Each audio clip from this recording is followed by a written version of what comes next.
By now, you've probably heard that Canadian psychologist Dr. Jordan Peterson has been suspended from Twitter. He's called it basically a ban because he refuses to delete the offending tweet that got him booted off of the platform. But this is more than just about one best-selling author, one psychologist. It's about Elon Musk's vision for Twitter and whether it's going to survive once he completes the takeover of the company. Peterson was suspended over a tweet in which he asked, "Remember when pride was a sin?" He then refers to Elliot Page, who he calls Ellen Page, having her breasts removed by what a, quote, criminal physician. Not surprising that this was controversial, and it violated Twitter's content moderation policies. On Twitter, you cannot misgender or dead name another person. Dead naming, for those of you who aren't familiar with the term, is when you call someone by their previous name after they've transitioned to another gender.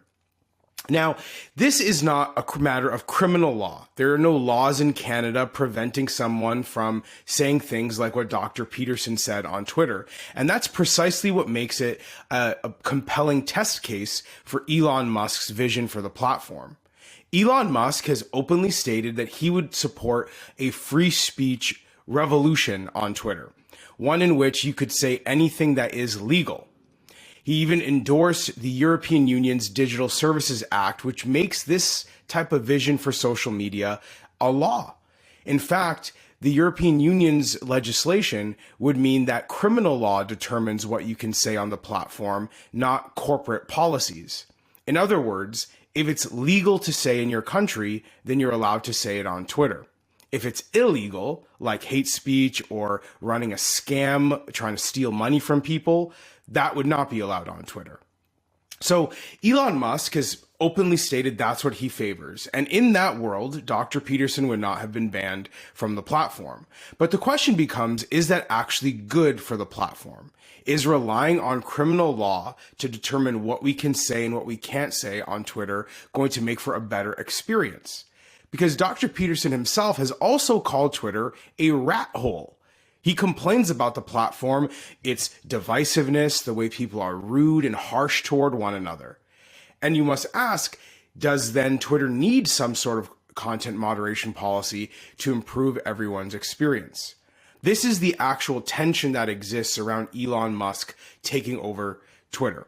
It is a question of what type of experience do we want to have, and can we leave that experience purely to democratic processes to determine what the online town square is allowed to contain or not contain. Elon Musk has not commented on Dr. Peterson's case. He has not said whether he would support the suspension of the psychologist or whether he would welcome him back onto the platform. Interestingly enough, given that Elon Musk is usually not very quiet at all, Dr. Peterson's daughter, Michaela, has been tweeting at Elon Musk asking for a response, and I suppose we shall be waiting for longer. It is a highly controversial issue, and people have very strong opinions on both sides. But having a coherent response to situations like this is going to be critical for Elon Musk to actually make Twitter a free speech haven, as he has claimed, or to make it a place where people might feel like it is a safe space to have important conversations.